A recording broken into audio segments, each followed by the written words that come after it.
martial arts news, interviews, and opinion. You're welcome! With Dan the Mouth Labrensky. Really hard to believe that so much man could be wrapped in such a good-looking package. Jason Agnew. I'm the most hated man in pro wrestling, and that's just the way I want it! And John Pollock. Here's Johnny! This is The Law on TSN Radio. Because our time is now!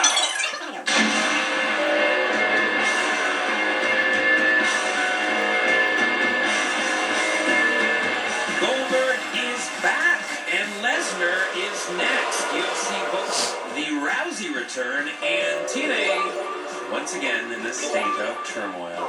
Welcome to The Law's live audio wrestling powered by the Fight Network and coming at you across Canada on the TSN Radio Network and all over the world at liveaudiowrestling.com.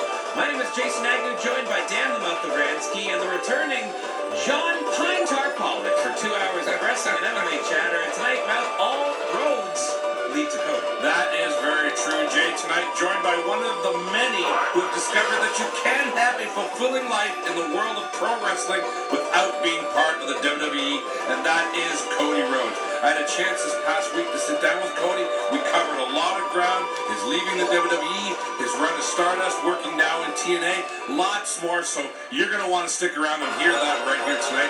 Our regular features are also in place. Wrestling Observer X with Dave Meltzer, Breaking the Law, where we answer your questions on the Law message board, and your chance to win the new WWE DVDs, Brock Lesnar, Eat, Sleep, Conquer, Repeat, and SummerSlam 2016, and tonight's edition of Title Bout Tribute. And of course, we want to hear from you. Are you pumped for a Goldberg return? No. Can TNA survive a plethora of lawsuits? And are there wedding bells ringing for Paige and Alberto Del Rio? Inquiring minds want to know. That's very new. 1-855-591-6876 in particular. Yeah, like Mel said. Does Goldberg do it for you? Give us a call. We want to hear from you. And are you excited about Survivor Series being Survivor Series? You can also send in your tweets to @LawRadio and post your questions at lawradio.proboards.com. We'll see if we can get to them by the end of this shortened show. It is short, so as the mouse would say, we are going to get down to it. This is The Law. So I'm throwing down the gauntlet, and I'm proposing a 5-on-5 traditional Survivor Series elimination match with our very best individual male competitors against Raw's very best individual male competitors. Which gave us the idea to pit SmackDown Live's 5 best tag teams against Raw's 5 best tag teams in a 5-on-5 tag team elimination match. And then that gave us the idea to have SmackDown Live's very best 5 female competitors face Raw's 5 very best female competitors in yet again a 5-on-5 traditional Survivor Series elimination matchup. Oh, it's a classic Survivor Series that we're getting here in Toronto in November. That is right. That was the announcement of Survivor Series and how they're going traditional matches this year on SmackDown this week with Daniel Bryan and Shane McMahon. Now, that's something that we've been talking about on this show for a very long time. If you're going to have so many pay-per-views, then you might as well make them different when you have the opportunity to. Yeah, no, absolutely. I'm actually surprised, Jay, that they're going to do this many Survivor side, old school style ones on one show, because usually, we're lucky if we get one. This we've got what? It sounds like we're going to do 3 or 4 of them here. Well, it's 3 is what they said, the male, the female, and the tag matches, and that's going to be a good portion of your roster. Especially now what do you think, though? We're very fresh into the brand split here, and they're already trying to make this a deal where it's Raw versus SmackDown. Do you feel like there's any real worth to it? About Raw versus SmackDown? Yeah, I don't know. Exactly, what does it really mean in the end? Nothing, really. I mean, I don't think it means anything. Well, they're trying to push forth the fact that these two brands are competing for ratings and who is the superior brand. But does anybody really believe that? I don't think any fans watching really believe that. Well, it's a storyline. I mean, that's what wrestling is based on. So this is a storyline to encompass the whole WWE, where you have a brother and sister fighting over control and trying to outdo one another with ratings. The interesting thing about this, I find, is that you have a male, a female, and a tag Survivor Series match. That gives you 3.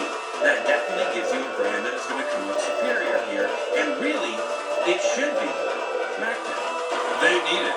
They're the ones ones that need it, absolutely. But you know what? I can see one of them ends in some kind of disputed finish, and we have one piece.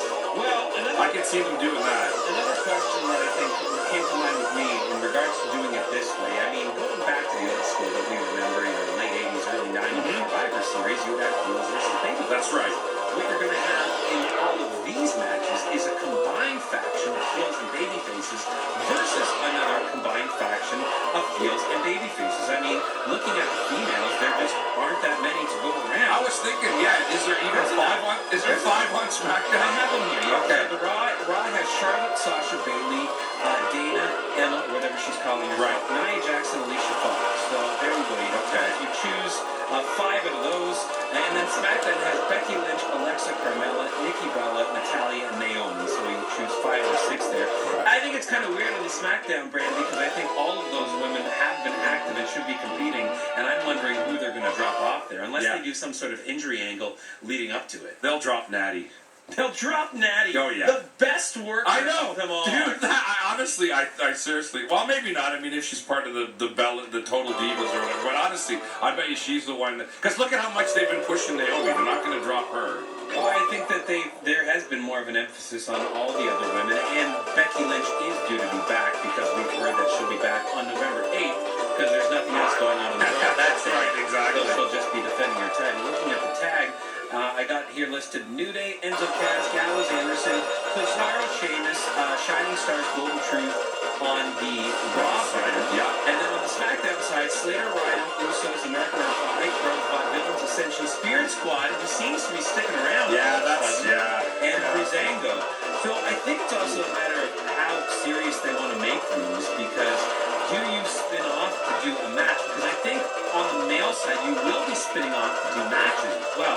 Because do you foresee Jericho and Owens being at this pay-per-view versus one another? They put the tees in place, but they're not putting the 3 guys in the ring together with Rollins in the mix at No, they're not doing that. I think eventually they're gonna lead to that. Yeah, it's Survivor Series. It's here in Canada. It would make sense. Yeah. Also, and then you look at guys you can put on the male roster for Raw: Rollins, Reigns, Rusev. You could put Big Show back on there. Do you include a Braun Strowman in this match because he's been so dominant? And you could also have Sami Zayn on that roster. And then on the SmackDown side, I feel as though Ambrose has to be on here because if you're facing off against Rollins and Reigns, then still having that bit of a tease of the Shield there. Right. But do you spin off AJ and Cena then to do a match? Or is Orton in the Survivor Series match? Or are you going to have a title match? There's a lot of questions I think that are still left out there. John, what do you do in this case? Do you think we're getting Jericho and Owens at Survivor Series? I would say yes. Yes. I think that should be the match for Survivor Series. And if that's the case, do you have a title match for the SmackDown side as well? I think that's only fair. I think you will have title matches for both. Yeah. Yes. I don't know if just the elimination matches will be enough that they pair with Goldberg and Lesnar. So I think that you'll have title matches from both sides, whether it's AJ and Dean, and then Owens and Jericho. I think that those could be your directions, because I don't know if you want to necessarily start one big program when we're only 5 weeks away, and it seems like AJ doesn't have a natural next opponent ready on Dean Ambrose right now. Yeah, I think it's going to progress towards Randy Orton is where I see it going, but no need to start that now. Safe. Yeah, I agree with you. Randy's very busy. Oh, yeah, walking around in the bottom basement of buildings. Well, let's talk about that though, because that's continuing on, and odds are on the SmackDown side, if you look at who they got there, if you're going to eliminate, let's say, AJ and Ambrose off, and then you have a team led by Cena, Orton's there, Bray Wyatt, is he on this roster, or do you put the Wyatts on the tag side of things? I'm guessing that Miz and Ziggler might be standing beside each other for this as well, which is absolutely ridiculous. Yeah. And Baron Corbin's there, and of course you got to throw in James Ellsworth. He's getting a title shot this time. Oh, yeah. Well, maybe that'll be the title program for Survivor Yeah, there we Series. go. Yeah, perhaps. John, how do you feel about this, though, as far as the Survivor Series matches go? You're getting the combined heel baby faces, but is there stake yet in Raw and SmackDown?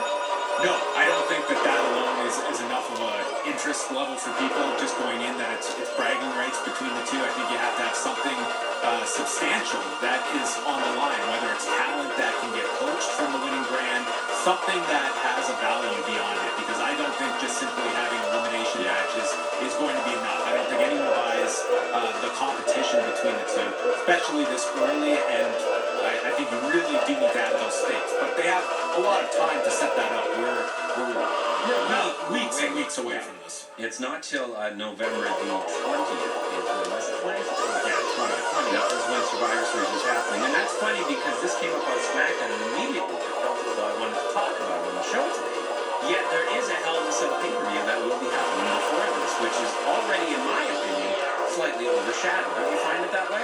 With Survivor Series overshadowed Hell in a Cell. Oh, absolutely. Yeah, absolutely. I mean, well, especially the way they did that angle on Raw that started off Raw this week, where I just thought the women kind of got just tossed aside just so, you know, they could try to put some shine on Reigns there. With, you know, she's friends with Sasha. I just thought the women got totally tossed aside after this big announcement that they're going to be in a Hell in a Cell match, which I think is, you know, pretty significant. And I think the women, though, are going to get pushed really strong. I hope so. I think that's going to be the major. I think of the 3 cell matches, that's the one that is going to get promoted the hardest because it is the first women's one. I would put it on. Yeah, I would too. Yeah. It doesn't matter. It should go on that. It's also in Boston, and that's Sasha's home. That's right. I really feel when you look at everything here that's a feud too, that with all the Dana involvement, this could have been one where this is the final match where Dana's banned and it's Sasha in the challenger position as opposed to that title change that they did weeks ago. No, they didn't do that. This seemed tailor-made for that big title. You bet. Yeah. We talk about the fact that we're just saddled with Hell in a Cell because that's the name of the pay-per-view as opposed to having motivation. Right, In this right. particular case, this feud lent itself ideally to work for a cell match, yet instead they discarded that and they have Bayley in the program with Dana Brooke instead. And it really made no sense for them to swap the title already. What are your opinions, though, on Survivor Series? Is this an attractive way of presenting a card? Is it different? Does it pull on nostalgia strings? And does Raw and SmackDown in this feud matter yet? 1-855-591-6876. Call in and give us that opinion. When we come back, we'll talk about, well, the return of Bill Goldberg, which is another thing that they are trying to push on us when some people are excited about this. Those chances are very high. We'll talk about that when we come back. It's the Law on Live Audio Wrestling.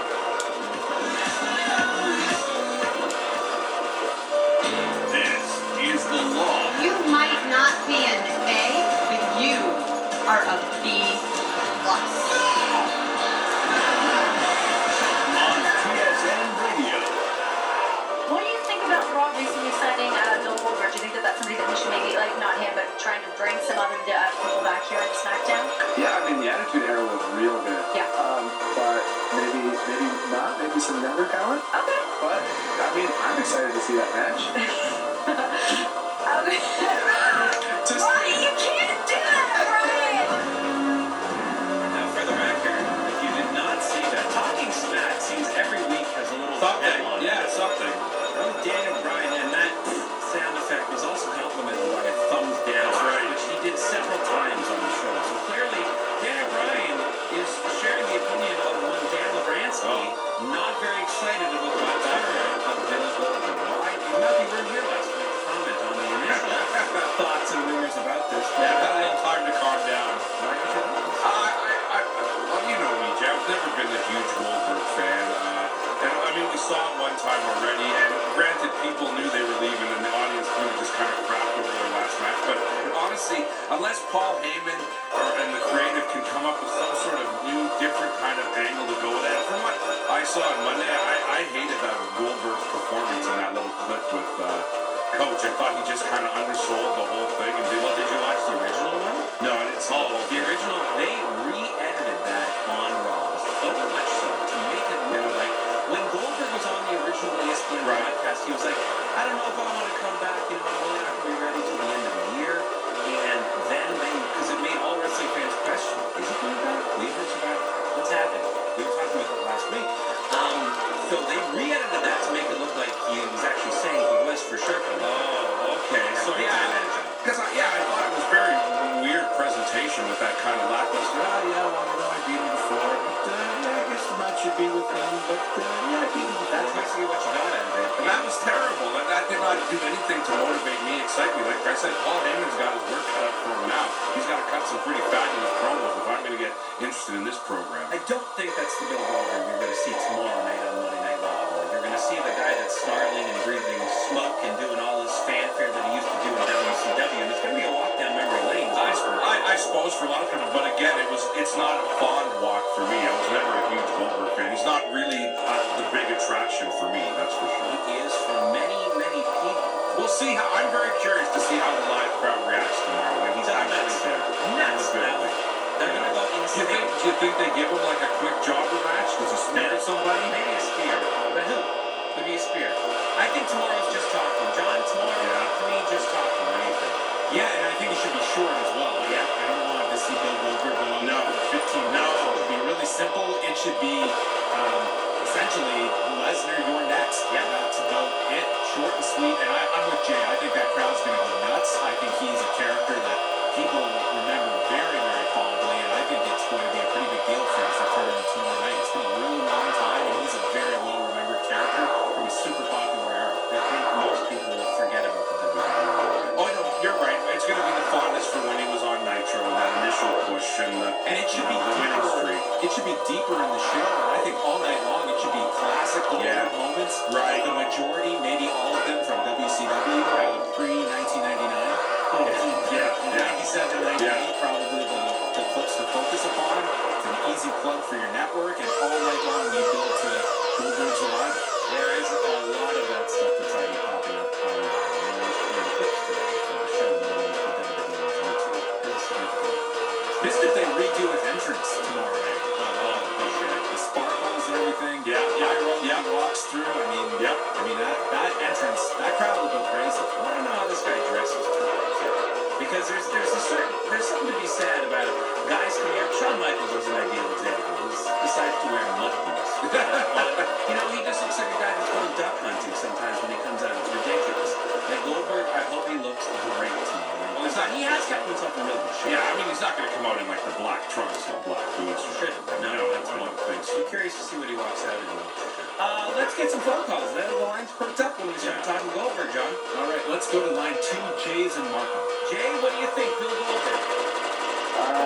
I think Goldberg can get booed out of the building and Yes, that's a different thing. Yeah, I think Lesnar's going to be the overwhelming favorite that night for sure. Well, remember back, Goldberg had that moment at the Skydome where he speared Bret Hart. That's right. Right? And Bret Hart, it was ACC. It had the armor plate on. That's right. Yeah. The Domi jersey had the armor plate underneath. I don't know about that, though. I think the nostalgia's really strong, Jay. I don't know. I'm actually more interested just to see how the overall event goes. I think that people are talking the Kevin Owens and Jericho potential match is the overwhelming favorite tonight. And actually, my question for you guys tonight was, with the Survivor Series coming back to Toronto when they haven't done pay-per-views 10 years or even done a TV taping for 3, do you think this opens the door to us getting another WrestleMania down the road? He'll never say no, but I mean, I don't know at the moment. He likes to do these big open-air stadiums now. He wants to do these really gigantic places. I'm not sure. I don't know if this is more of a test. They haven't come up here in such a long time. You're absolutely right. Having a big-time Canadian star, there's a bit of a resurgence with Owens and Zayn. Not to say that much because it was Hogan last time, right? Yeah, right. I don't know. I'm not sure what the motivation is in regards to where to go from England. It is still a very big stadium. It's not 100,000. No, right? No. It's going to seat about 6. What did WWE play to? Remember it was Like 68, which is around 55. Was it 62? I think around that at the floor. It will be curious to see the effect of the Again, actually, it depends on the build and what's going on. And what do you guys think in terms of that? Is this it for Goldberg after Survivor Series? Is he one and done? Is he getting the win? Is Brock getting the win? There's a lot of questions here. I agree with you for that. I mean, there is a December pay-per-view that could use a rematch there. And they're going to put Bill over first and put Brock over the second. Right. But do you have Brock for that date? Well, let's Meltzer about that in regards to Brock's dates and what the Goldberg. Yeah, because I've heard one and done. Yeah, I'm curious too. Well, and again, if this is primarily a nostalgia thing, it should be one and done. And then Goldberg should not win. Yeah, well, that's what you think. But again, I don't know. Someone like Goldberg, I can't see him doing a job. The reaction is going to mean a lot because Sting didn't really have a whole long-term plan either. I mean, a number of these guys, he comes in. I think he's going to get a pretty strong reaction, and I think you can definitely get more than one out of him. Right. True. Let's keep going, folks. Line one, Kyle is calling Cameron Bill Goldberg. Kyle, would you like it or hate it? Kyle? Kyle, are you there? Let's move on to line four. Jason wants to chat about Goldberg. All right, Jason's on there. A lot of Jasons here. Jason, okay, what are your thoughts on Bill? Jason, Jason, you there? Yeah. Okay, now start talking. Oh, okay. Yeah, I think everybody going to hear from. But I feel like a month or two, they're going to be like tired of life. Okay, so they're going to get tired of him after a month or two. Well, I mean, we do a match, we do a rematch, and maybe that's it. Well, that's it. Again, nostalgia is your main thing for bringing it in, and to push the video game. Does he really need to be around a long time? No. And I don't think he wants to anyways. He's not going to take on a full schedule. He probably wants less dates than Lesnar gets. Yeah, he's also, 49 years old at this point. Lesnar's 49 years old, I believe, and Lesnar's like 10 years younger than him. Right. So he's 39. So this guy's 49. He's not coming back to the full schedule. He's just doing Nor would you want him. No, exactly. No, definitely not. Next one. Let's go to line number three. Rylan is in Winnipeg. Hi, Ryan. Welcome to the show. Hey, guys, how's it going? Good. I'm just calling because I just want to give ultimate praise to the new video game that came out last week. It's awesome. That game that they've come out with in a long time. The ability to cut the hormones goes quick to it. And I just wanted to just say that. Have you done Goldberg versus Lesnar? Was it a good match? Oh, I would never do that match. That was a bad enough match for a whole year. Well, yes, it's really good. Are you going to pay to see it for Survivor Series? No. I'll just, stream it somehow. You don't even have the all this show and you don't have the network? Unfortunately, I'm living in a house without cable, so the network's not exactly the easiest to get a hold of right now. You could just do the online though. I haven't been able to figure that one out, but hopefully I can figure that out as soon as possible. Yeah, the online is still difficult in Canada without a cable provider. Thank you very much for the phone call, Ryan. Much appreciated. But, yeah, I mean, it is, the network is worth it if you're going to try to Yes. paper. Yeah. For sure, worth it. A couple other things that came into this week. We're talking about Survivor Series weekend. One of the things that are going on is they've announced the NXT main event for Survivor Series, which is Michael Morris with Joe. Along with that, bigger news, I think. Yeah. The fact Yeah. that Mickey James Yeah. is returning to face Asuka. That is pretty significant and slightly unexpected. It's very unexpected, Jay. I honestly really didn't expect to see her back. Really, and for working for a big company as well, and it's certainly an intriguing match too. I'm curious to see how the two of them are going to work together in the ring. Very surprising. So WWE also announced this week and gave a big congratulations to Trish Stratus, who was pregnant with her second child. Right. I feel as though those two things are Really? I'm going to call Trish if she came to the match. So we're going to call her. Oh, I see. So you think Trish might have got the call first? I think so. That would make total sense being in Toronto. Mickey James Right. is kind of out of the blue. I actually kind of wanted to see Victoria, but Mickey's fine. And, for Asuka, it's kind of funny because if you look at Ember Moon and you look at Mickey James, they're actually very similar. That's as far as true. Body types. Yeah, go. that's true. So Asuka can work with one on the other. What it does show, though, is no one's ready for Asuka. And it's good, I think, that they're not putting Ember Moon into that spot. I've been talking about this on What's Next over and over. Put a veteran in here and let Asuka be the veteran. Right. And give some time to Ember Moon. So Right. behind the scenes. No, I agree with you. I think that's a great way to go about it. Is this a one and done? I would. Yeah. I say no. Really? Think she'll stick around? I think she was. Really? Well, I think she'll kick around. I mean, why not? You need women to get into this division. You just need to plug them because you've split the two brands. So why not have Mickey James kick around? John, would you keep Mickey James around? I think if she's willing to do dates, why not? She had been in briefly as a guest instructor like a year and a half ago. I think there's a lot you can get out of using someone like Mickey James. Are you saying leaving her NXT, or would you put her on SmackDown or something? Or If there are any issues, fine to work with the girls there if they need help. If not, go on Raw or SmackDown, one of the two. It's something the women don't have in NXT is going on the road on NXT and working with veterans. Like a lot of the younger NXT talent, they can work there with a lot of the more experienced independent talent that's coming in there and they're working with Nakamura's and Jones. But for the women, you don't necessarily have that with the exception of Asuka's, who's a veteran. For the younger women, your Mandy Roses, Ember Moons, to be going on the road.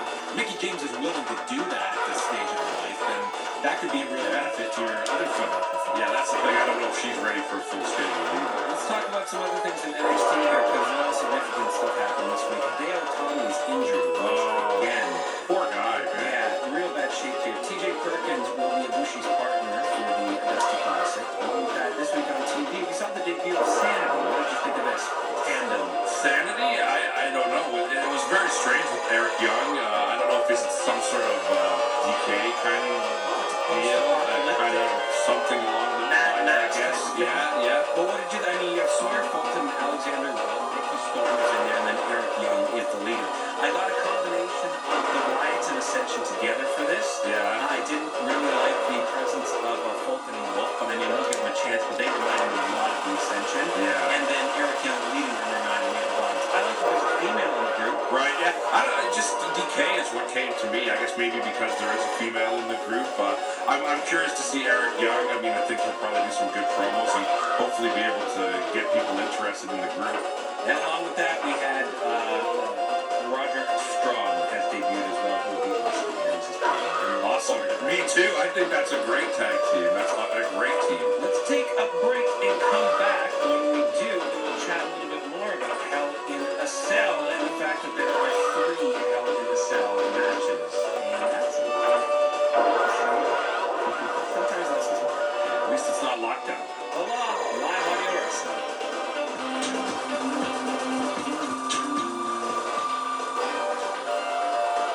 You're listening to Live Audio Wrestling Let me think about that. on TSN Radio. Yes! Yes! Yes! Yes! Nobody cares about your stupid woman revolution. And in Hell in a Cell, My title might be around her waist, but who the hell do you think you are?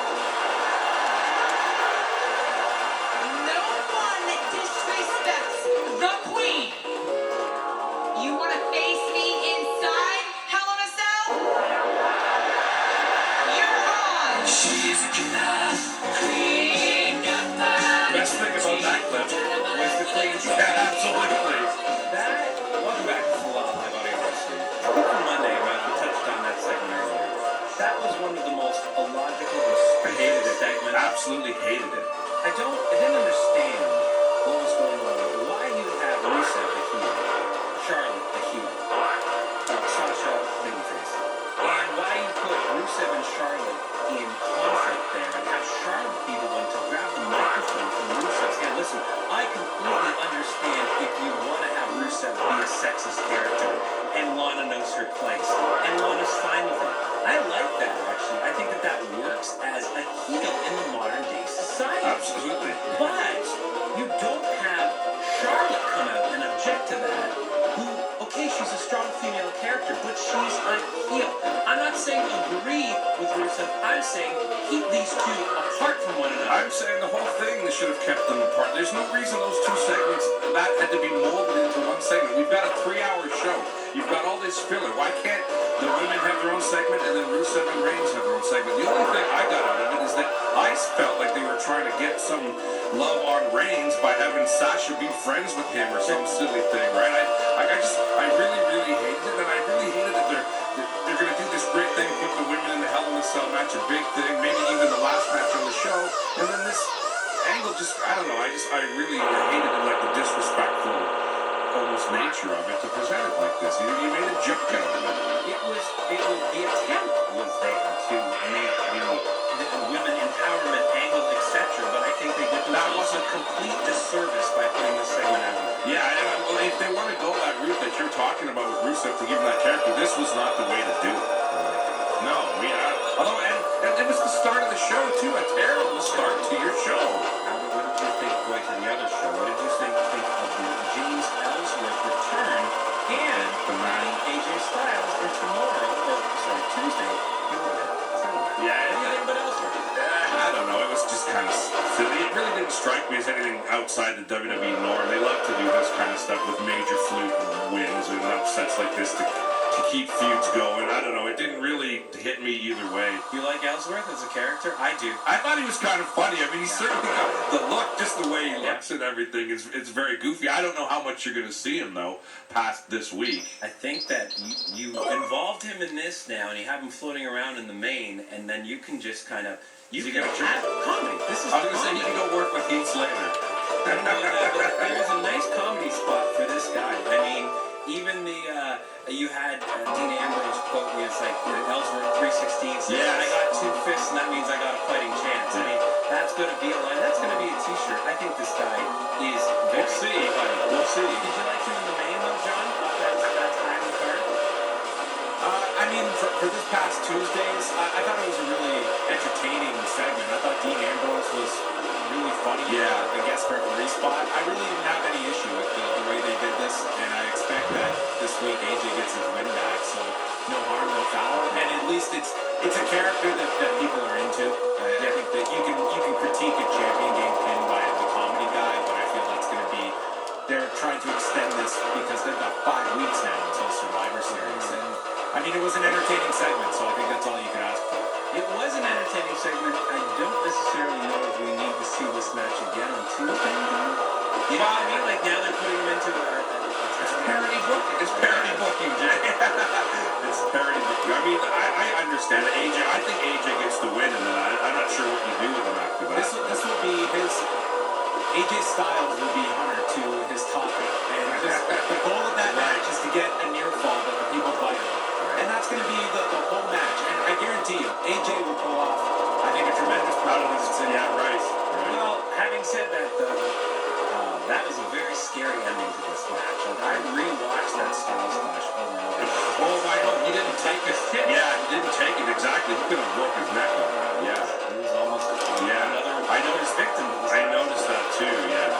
We're going to take a break. We're going to come back. The next hour, we have many questions to talk with Dave Meltzer about. We'll run down first what's going on in TNA this week, and then we'll ask Dave some questions about that. Along with that, stuff about Paige as well.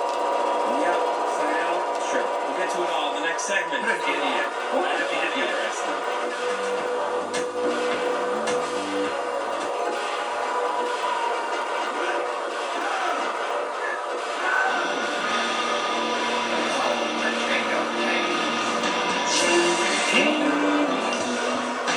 It's time for Wrestling Observer Extreme with Dave Meltzer right here on The Law, live Iowa Wrestling. Welcome back. It is indeed the Law. Still to come in this hour. 10 about trivia and Melt's interview with Cody Rhodes. But right now, we did want to chat about the TNA situation with Dave Meltzer. And before we get into asking Dave questions about it, let's update you guys on what has happened this week, because certainly a lot has happened. So here's a bit of a breakdown of what's going on. This past Wednesday, Billy Corgan filed a lawsuit against Impact Ventures in Nashville Chase Report. Corgan is seeking an injunction and restraining order in this suit. Now, on Thursday, David Bixensberg reported on SEScoops.com details on a recently filed lawsuit against TNA by Audience of One Productions for payment of past production work. There are 3 debts under Impact Ventures. One to Airlux Media from March 14th of this past year, another to Anthem Sports and Entertainment from August 22nd, and another to MCC Acquisition Corp from September 30th. Now, we were all wondering who's funding Bound for Glory this year. That, looking at the date, is who funded. Now, the latter 2 that I just mentioned are connected by the same address and as an extension of Anthem Sports and Entertainment, which, yes, indeed, is the parent company of the Fight Network, which owns this very show. That's right. So we tried to get comments from someone at the Fight Network, but at the moment, no one speaks. We do not have a small portion of TNA. But that's not all.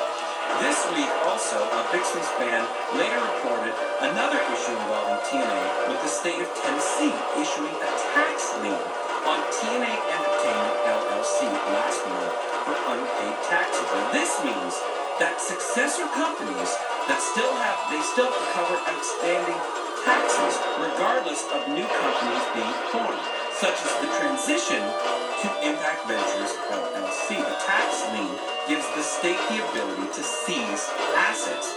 Feels like setting a break. They can go after Vanguard One at this point. One more thing. There was also an issue this week regarding certain music rights for Thursday night's episode of Impact and led to the Pop TV version of the show editing out Mike Bennett and DJ Z's ended music and maybe not even going to air at one point. There was talk of that. I go now to Dave Meltzer, who's on the line with us. Dave, my question to you is, with Billy Corgan being so deeply involved now, pressing this lawsuit, filing this lawsuit, was it a matter of, was he aware of any of these debts and this tax issue as well, do you think, going into this? I'm sure he was aware of some of it, but some of it was kind of common knowledge. Was he aware of all of it? I'm thinking no, but I can't say that for sure. I don't know Billy well enough to know, other than I know that, a lot of stuff is true. There is stuff that I know, and one of it is that there was, important stuff that he didn't know. And that's one of the reasons that will probably be in the lawsuit. My impression is that the lawsuit will be unsealed on Thursday, in which case, at that point, we'll know exactly what he's suing over and what he's suing for. I know he's looking for an injunction, which I'm guessing is that they can't make a move.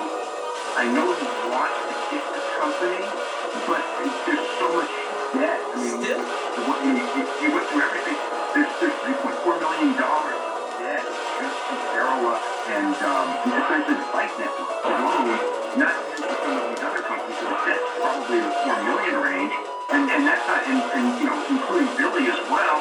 So it's like, exactly, you want to buy it, I'm sure, but is it worth it? Of course, it's better to start your own company, but if you have those deals in place in India, which just pay, they have the deal in place in England, and they have the property deal in as we've seen with Jeff Jarrett and other people, starting a wrestling company and then saying, hey, we want to get on television, that is almost impossible. So the pop deal, and getting Impact, the one thing you do is you get TV, but how valuable is that TV right now? It's like, you're talking about 300,000 viewers. So it's a real, it's been a tough situation for a couple of years, but it's really tough. We're really at the, everyone's, how much longer can it go? We're really at that stage right now where I don't know what's happening next, and no one knows. Wow, it's crazy. Corgan, I'd love to know his motivation at this point, because really, this almost strikes me like one of those old kind of money mark things where they just found a guy that's got some money and they just did whatever they could to get the finances they needed without really filling the guy in on what's going on. I think that goes with everyone that financed the last, whatever it is, 6 months, year of shows. They were all promised stock in the company, and now, the company's so deep in debt that what's that stock worth? And it's also, I can see where everyone involved in that is top funding this is really upset. She had chances to sell before the debt got this bad, but wouldn't do it, and I think that's what really has put the company in an incredible risk right now.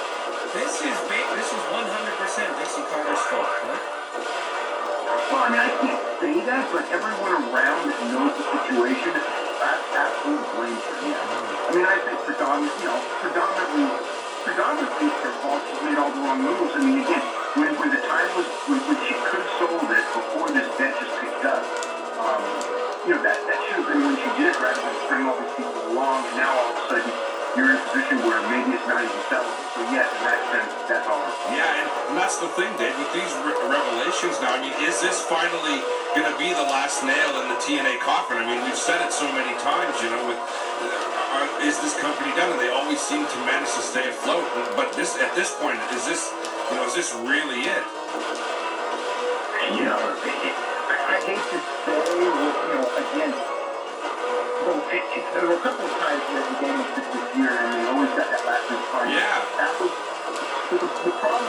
That was solving the problem. That was the buying time, and now like time is out, and the problems are much bigger than they were when they started this. So it's, I mean, who knows? Who knows? I mean, there may be someone willing to pick it up and say like, look, hey, there's still a spot for a number 2 wrestling company, and I believe there is. I believe that there's a spot for a number 2 wrestling company in the United States. But boy, it's tough because again, man, so once they lost Spike TV, I mean, that was just really a killer. And I mean, they still had to fight. They were used to buying something tangible. Without Spike, like, man, this is tough. This is tough. I wonder if, like, if somebody could get on Spike, we could probably turn the whole thing around. But Spike didn't see wrestling in the last couple of years. They've never pulled the trigger on it. Obviously, you and we will continue to follow this along, Dave. But let's continue on with a bunch of other news stories this week in the WWE as well. Paige, second wellness offense, she claimed it was for painkillers for her neck.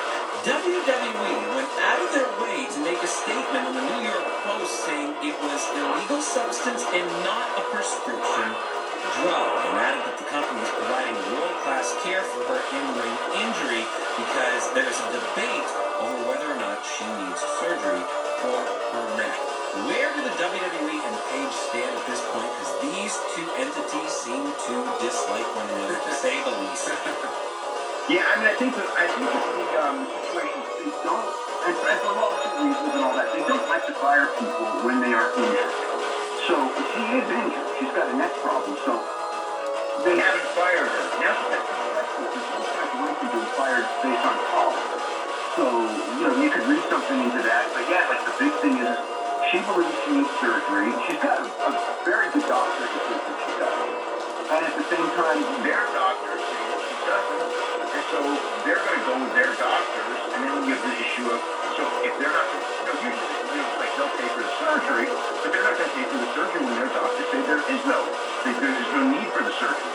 So that's the big issue right now with her. I mean, that's, among many issues. I don't know where this is going to end up. I mean, again, we talked about this months ago. I mean, when they split those two up into brands, I mean, you knew that there's a story behind it. Yes. Plays out. I mean, you can really see that there is. And obviously, it's not going to get any better now with Paige proposing to Alberto Del Rio in the ring in Puerto Rico just last night, I believe. Tonight, okay. So there you go. I believe it was tonight, because tonight was, and last night was Violence. Tonight was mine, so I'm pretty sure it's tonight. Just a couple hours ago. So I mean, that's not going to make the WWE any happier either if this whole thing is partially about their relationship. Well, you really can't control the heart and things like that and everything. Although I'm sure they try. They'll try, exactly. They'll try. Yeah. Plus, it's Paige. Yeah, I know. But he's not. He's not going to say. I mean, they pretty much have an agreement. He's not going to say anything bad about them, and they're not going to say anything bad about him. And he's a free agent right now, and obviously he's got a million different things that he's doing. Let's talk about Matt Sydal, because at the moment he does not have a million different things that he is doing. Perhaps time might be one of them. Matt Sydal, he was a mystery, but it's all come to light now. Lay down the situation for us. Right, so when he went on that last tour where he disappeared, and it was so mysterious, he was at the Osaka airport. Evidently, he was caught with, synthetic cannabis, and in Japan, it's just like, you cannot do that, and everyone knows it. Everyone knows, I mean, like, everyone that goes to Japan knows that you cannot bring marijuana to Japan. Their laws are so different from ours, and they got him with it. He was in jail. He just had his, trial. He was found guilty. He's in Osaka, and I don't know what's going on with him. Other than that, the last we heard is that he was convicted in the trial a couple days ago. Yeah, it is unbelievable because, like you say, Dave, everybody knows. I mean, Paul McCartney had to spend a week in jail when he got busted for it. And couldn't come back for like 30 years. Yeah, exactly. And it's real bad.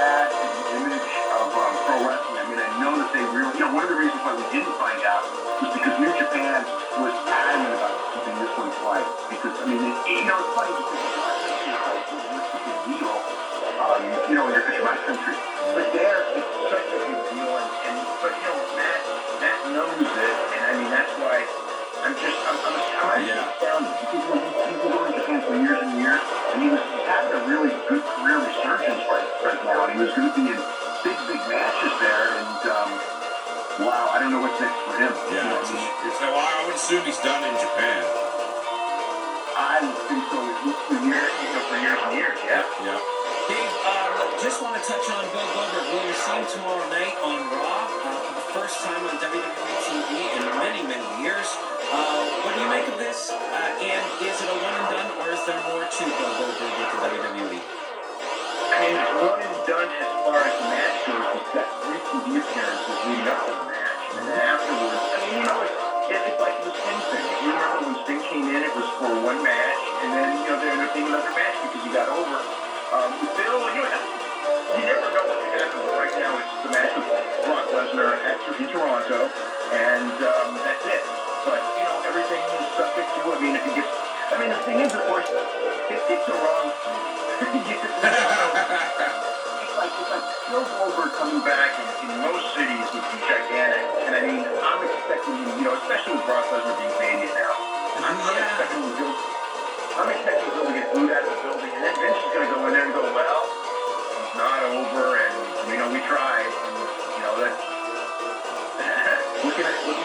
and the other thing is because there's no pay-per-view, it's like all of a sudden it's like a great pay-per-view number. You go, look, pay-per-view spike. But since there's really no pay-per-view to spike, there's no way of knowing that. So I mean, for everything going with Bill, unless Bill does like this great television number, and right now nothing's going to do a great television number, and his second appearance is on Halloween night, and that's going to die, for sure. So everything is stacked against Bill. He still may pull it off, but he couldn't have picked the worst. Everything is in its worst possible way. Plus, he's working with Brock, which is like the hardest match possible. Yeah. And Dave, just a quick thought. How do you even, if Bill's just in one and done, he should lose the match? Oh, yeah. Well, I think that goes without saying. They've got so much money invested in Brock, they're not going to have to lose.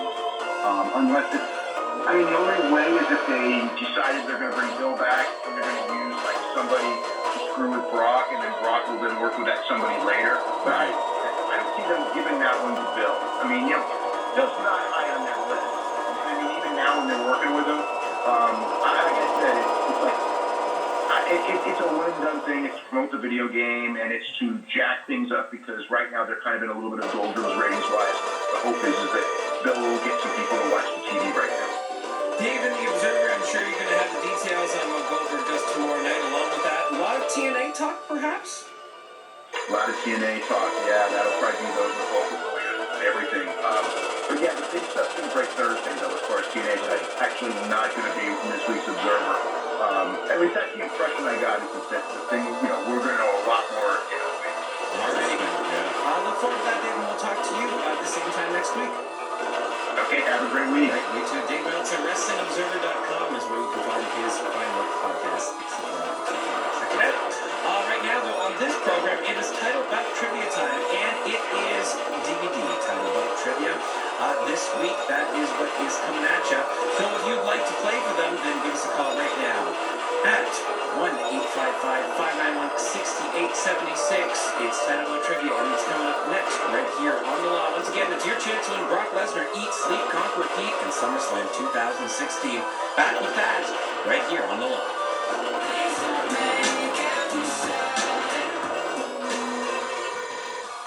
Do you know who we are?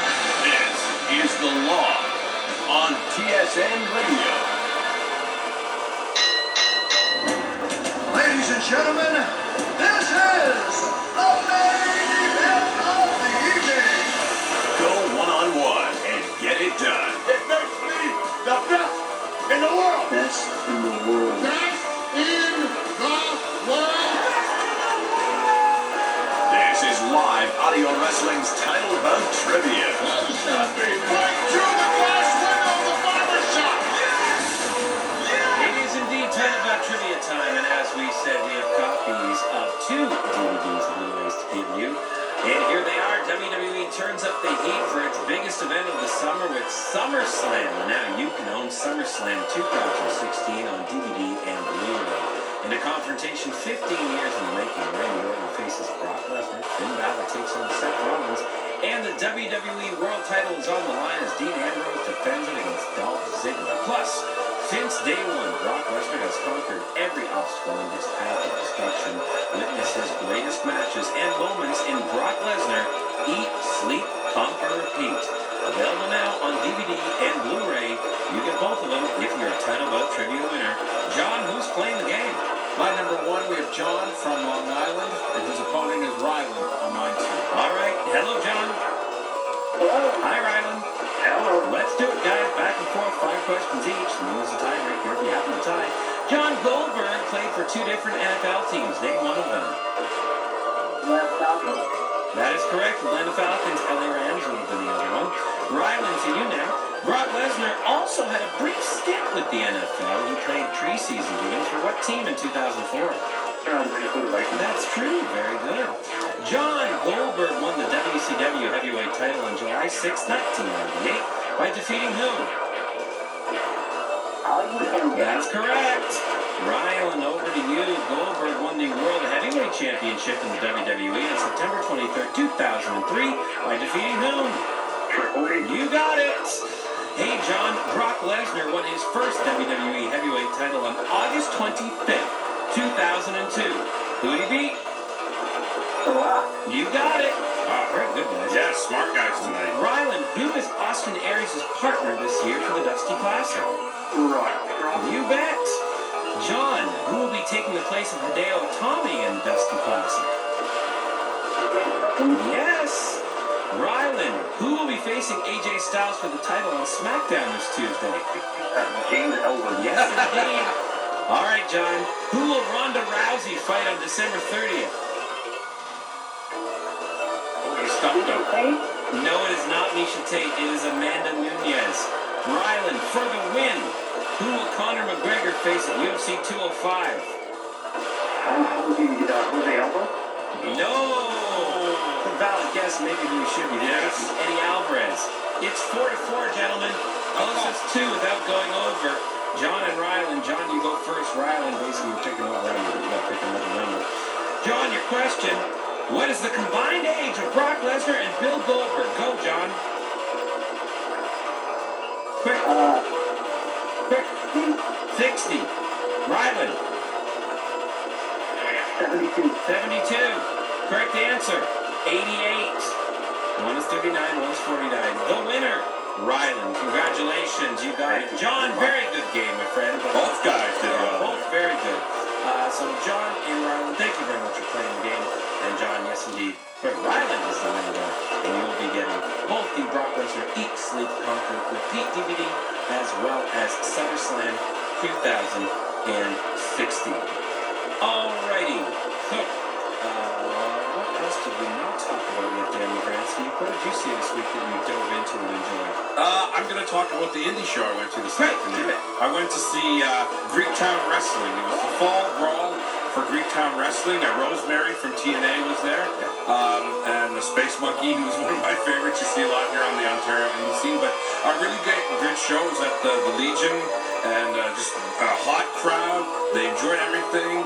And Nug was doing the ring announcing. It was really good fun show, very family oriented, and a great crowd. The crowd was super hot, and it was packed. The place was packed. It was really fun. And so how often do they do this? Not very regular.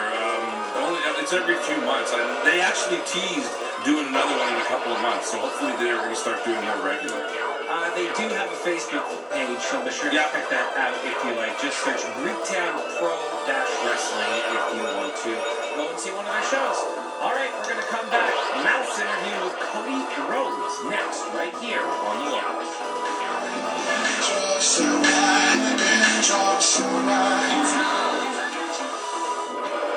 TSN Radio. It's 100% entertainment, 100% electricity, 100% The Law.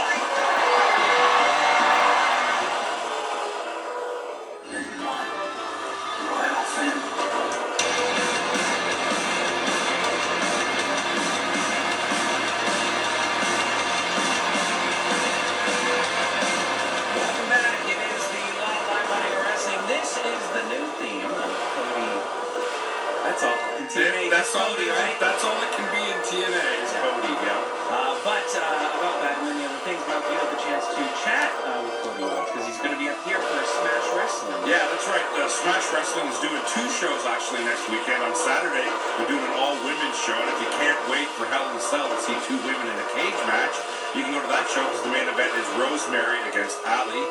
So there you go, the former Cherry Bomb. And then on Sunday, they're doing a big show, and yeah, Cody Rhodes is going to be part of that. So thanks to the guys at Smash Wrestling that helped set this up for us. And yeah, great conversation. Jay was in really great spirits, and we covered a lot of ground. So we should get right to it. This is a portion of it, and we start by talking TNA. Here we go. Let's talk a little bit about TNA. Did they approach you? I mean, you said you've been actively putting yourself out there. Did you approach them? How did that work? I think it was a matter of I really wanted to get certain things done, like we're talking about on the list, and a couple guys are TNA stars that were on the list. Mike Bennett, Moose, particularly. So it was a matter of both parties kind of came together at the same time. I was really happy to do that because you see so much negativity about TNA. Which is unrelated to the in-ring product, right? Related to the business element, right? Who's suing who and who owns what, and I don't really give a damn. Like, there's still a lot of really great wrestlers, some who are ex-WWE, some who are WWE bound, some worldwide stars, and I was just happy. My experience there was gleaming. From the moment I went to Nashville to film my bumper, my teaser for Coming, to the last taping I was part of, it was very much a first-class operation. So whatever goes on behind the scenes must be a madhouse, because I didn't see any of that. I had really great interactions with both Billy and Dixie, and was really happy to be there. It was short term, but because of the tapings they do, really everything is short term. Until the next set of tapings. Right. So if the ship continues to sail in the direction it was sailing when I was there, there's no doubt I'll be back and be happy as hell to be back. But does that scare you a little bit, hearing all this kind of stuff? Billy Corgan suing, and then somebody wants to buy the financial part of it really does seem to be troubling. And even though it doesn't directly affect you for your in-ring, doesn't it kind of in the back of your head worry you a little bit, at least a little bit? No, and this is why, likely, and this is going to sound like such a stiff upper lip answer, but I'm not doing it for the money. Yeah, you should never do anything you feel good at for free, and I certainly, will expect to be paid and such, but it doesn't, this wasn't for the money, this was more for the fun. This was more for the fact that I had seen Impact on Pop sitting at home, and I thought, man, this is a wonderful production here. It's always better to be on TV than not be on TV, and it doesn't worry me really at all. I mean, if any of the information is given to me as it comes about what's going on the day to day, it might stress me a little bit, but I've been kind of going on a handshake deal from place to place, and my experience, like I said, with them, totally gleaming. Billy, thumbs up. Dixie, thumbs up. So, it doesn't worry me. Right. And it is unfortunate for TNA because I have to say, over the last year or so, the product really has been quite good. I've really enjoyed Bobby Lashley as the heel champion. I think Drew Galloway's done some great stuff. EC3, and even the craziness with the Hardys. They've just brought something different to the project, and it's unfortunate that less eyes are on the product now when the product is really quite good. Yeah, I'm excited for next week. There's a match I have with Eddie Edwards that I think is pretty damn cool, so I'm excited to see that.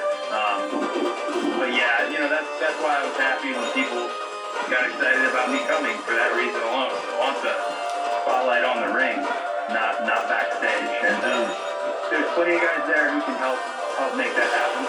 So like I said, as long as the ship continues to sail in the way it's going, you'll probably see less news about backstage and more news about what's up front and center.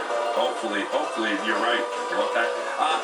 Any desire to work with Matt Hardy and Jeff, get in there and maybe get involved in the final deletion or anything like that? That stuff is just, it's so crazy. I just love it how crazy it is.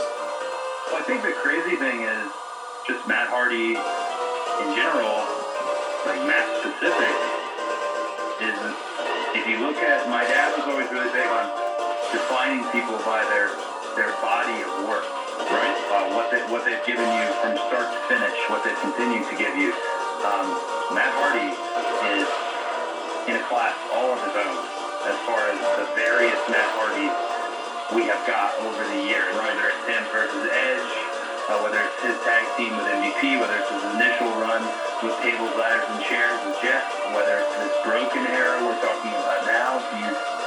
He is firing on all cylinders, and I think he's a good model, especially today. He's a good model as far as like how a family man can be a family man and still do this wrestling thing. Not everybody has the luxury of bringing your whole family into the pit, but you can't not smile watching that little kid in the outfit or her beautifully serenade a crowd with the piano. You can't not smile at that. Absolutely. You know, kudos to Matt Hardy. Absolutely. Sure. That one vignette they did where Matt was playing the piano and he had Maxwell at the little piano right beside him. Oh, it's just unbelievably funny. So brilliant. Maxwell's a star, man. Kid's got star written all over him. Star.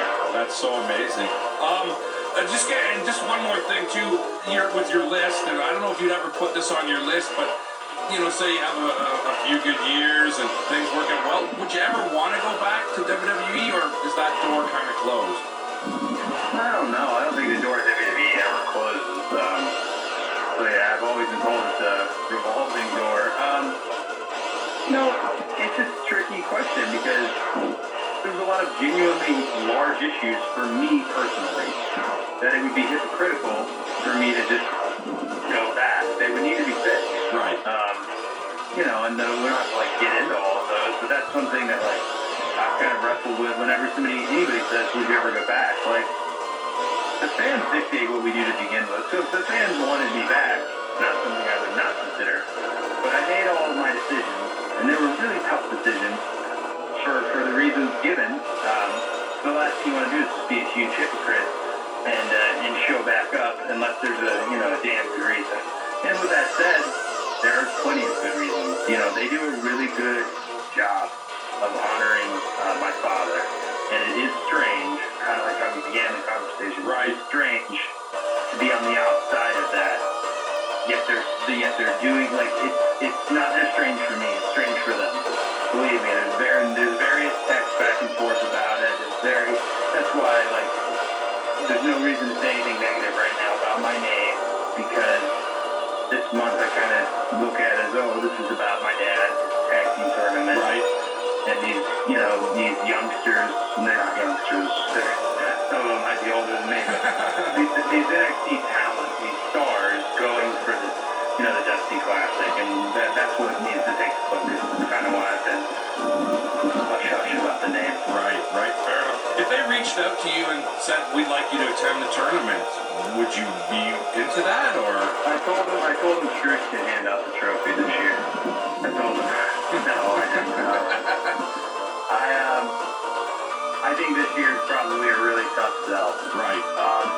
But I definitely don't want people to think that's not because I don't love my dad more than anything on earth. I think this year I'll probably hand over my responsibilities to Dustin and maybe his daughter Dakota.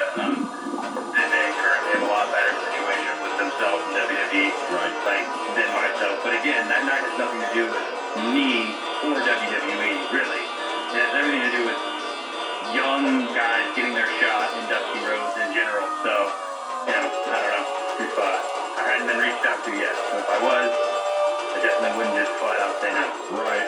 Well, I guess I'm being somewhat selfish as a fan because I know Roderick Strong was on your list, and I know he's in NXT now, and I just know that I would love to see Cody Rhodes against Roderick Strong because that would be a killer match.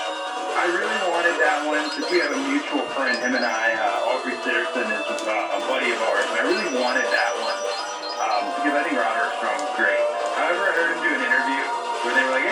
excited to be on Cody's list, and I can tell you, he's probably the least excited human being to be on that list ever.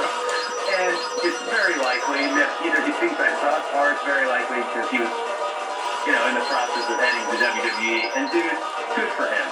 He worked so hard. Yes. And I don't even know the guy. I had to hear it all from Aubrey last night. Like, he worked so hard and stretched through a great deal. Yes. WWE is the current top of the mountain in terms of money for guys. In terms of, hey, let me make all this hard work and create a success. Let me make myself rich in the process and be in front of a worldwide audience. It's a total win-win for a creative person and for a business-minded person. Again, he deserves all the credit in the world. I'm happy for him. I was going to try and black his name out on the list, make some social media joke about it. But you never know. I mean, I'll just keep the list forever. I'm sure we'll cross paths at some point. Right, absolutely. I feel the same way. Cody, it's so nice to talk to you, man. Thanks so much for sitting down with us. I just want to mention here, you're going to be up in our neck of the woods Sunday, October the 23rd. You're going to be working for Smash Wrestling in Etobicoke at the Franklin Horner Community Center. How do you feel about coming up to Toronto? We got some pretty diehard fans up here. So this is, you guys absolutely have some of the most in the world diehard fans. And this is my first Canadian shot outside of WWE. The first piece of Smash. Smash is excellent. Yes. And their graphic game, I keep giving them credit on Twitter for it, is tops for me right now. They've done a lot of The Legend of Zelda references for me alone, and very important to me, as silly as that sounds, and I've just gotten a huge kick out of it. So I'm bringing it a lot. I like to bring it all everywhere I go. Smash is one of those ones on the calendar that really sticks out. And like you said, it's your neck of the woods. Canadian wrestling fans are not American wrestling fans. They are different. They have a little bit, and it's not a knock on American wrestling fans, they have a little bit more of a knowledge of wrestling history. Right. And they expect a little bit more. Because they are a more affluent wrestling fan, they expect a little bit more, and I love that. I always, with the exception of maybe Montreal, and I've always loved. No, you know what? I like Montreal. Winnipeg.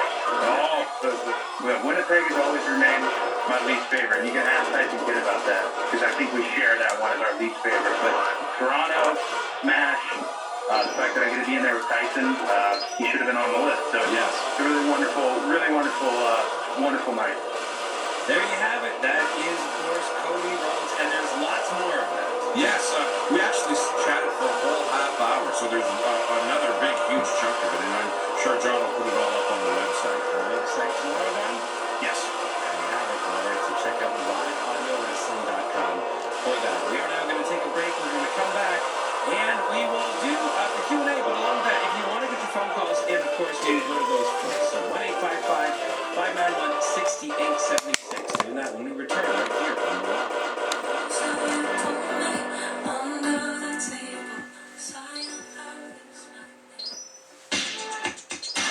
You're listening to Live Audio Wrestling. Don't you dare miss it. On TSN Radio. Just when they think they got the Thanks for answers, watching. I change the question. Thank you for following